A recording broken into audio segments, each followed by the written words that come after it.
சூடும் சிவனோடு உமை நீயும் நடமாடி புகழ் கொண்ட நகர்த்தில்லையே விடையேறும் நடராஜர் உடல் பாதியிடம் கொண்ட சிவகாமி திருக்காளியே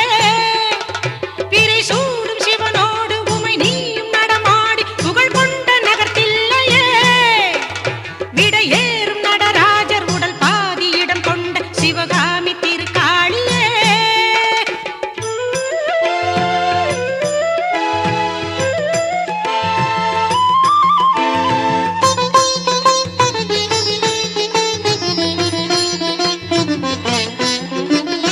நெடுந்தில்லை நகரத்தின் வடக்கே என் தலம் என்று இடம் கொண்ட